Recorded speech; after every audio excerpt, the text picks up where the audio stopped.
He was asked this week about how he models his game, and he said there was no one player he tries to emulate. Instead, it goes like this: I like a lot of James Harden, isolation-wise. Gilgeous-Alexander said. Chris Paul in the pick and roll. Kevin Durant in transition. I like watching a lot of LeBron James as he picks apart defenses with his vision and his IQ. Ideally, then, Gilgeous-Alexander will develop into some hybrid of Harden, Paul, Durant and James. Hey, no pressure. The way things have gone for Gilgeous-Alexander this season, maybe he's right to expect big things. He arrived at Kentucky last season the lowest rated of his incoming classmates, so often referred to as a sleeper in his first months with the Wildcats that he wasn't that much of a sleeper. His defense made him an immediate contributor in Lexington. But over the final stretch of Kentucky's season, Gilgeous-Alexander began making a bigger impact offensively. He averaged 17.8 points with 6.1 assists on 49.7% shooting, 40.0% three-point shooting, in Kentucky's final 16 games. Along the way, he showed not only that he would be an NBA pick but also the Wildcats' top entrant into the draft. He raised some eyebrows around the league with the way his wingspan, 6 to 11.5, measured. No other point guard had a wingspan bigger than 6 to 8.5. One league talent evaluator said that the likeliest landing spots for Gilgeous-Alexander are Cleveland at no. 8 are the Clippers at no's. 12/13. But don't count out Gilgeous-Alexander in Orlando, which picks 6th and could use a point guard. He is a guy who, the more you watch him, the more you like him, the league evaluator said.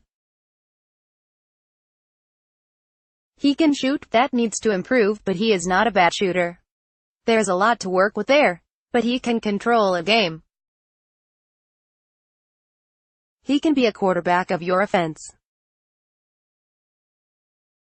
He is already an excellent defender. He can guard 3 or 4 positions as it is.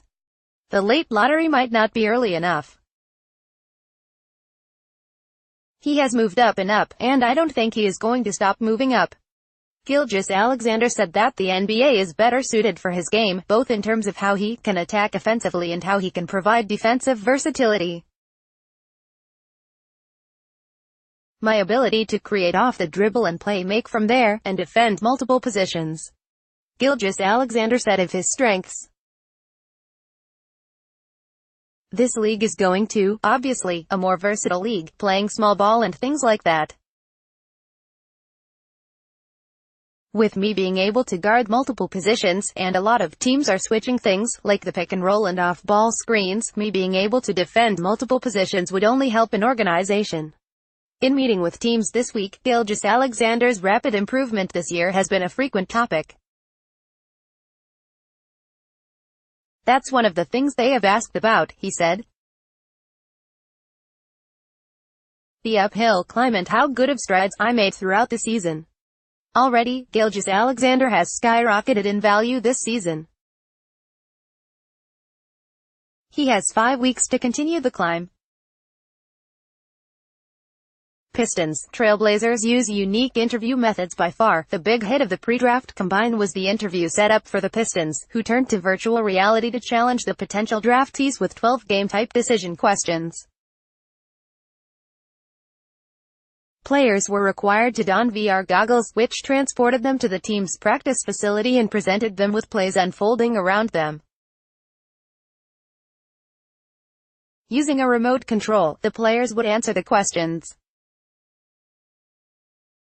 I was on the court, in their practice facility. Kansas guard Devonte Graham said. Might be a pick and roll over here. Pin down over here. So, what reads should you make coming off the pick and roll, depending on what the defense does? I thought it was cool. It was different. I didn't just sit there and answer questions. On the flip side, the Trailblazers had a much more stripped-down session, featuring only a psychiatrist who handed players a written set of questions, then read back the answers. No coaches or front office personnel required. They didn't send anybody, Duke guard Gary Trent Jr. said. They just sent a psychiatrist, and you filled out a form. It was different. She simply just talked. There wasn't much to it. Graham also said that one NBA team dusted off a classic interview question, one the Hawks had asked potential draftees back in 2015, if a bat and ball cost $1.10, and the bat is worth $1 more than the ball, how much does the ball cost? Graham was asked for the answer. You tell me, he said. When he did answer, Graham laughed and said, I told them the ball was $1 and the ball was nothing, but you put taxes on the bat. I was overthinking. Melvin Frazier makes pre-draft jump. Notable that Tulane's Melvin Frazier sat out on the scrimmages Friday after shining in 5-on-5 games on Thursday. Frazier had 14 points, 4 assists and 4 steals playing for Team 3. His measurements were impressive too, and he handled the athletic testing phase well, too. Frazier came into Chicago as a likely second-rounder, but speculation holds now that he's earned a late first-round spot.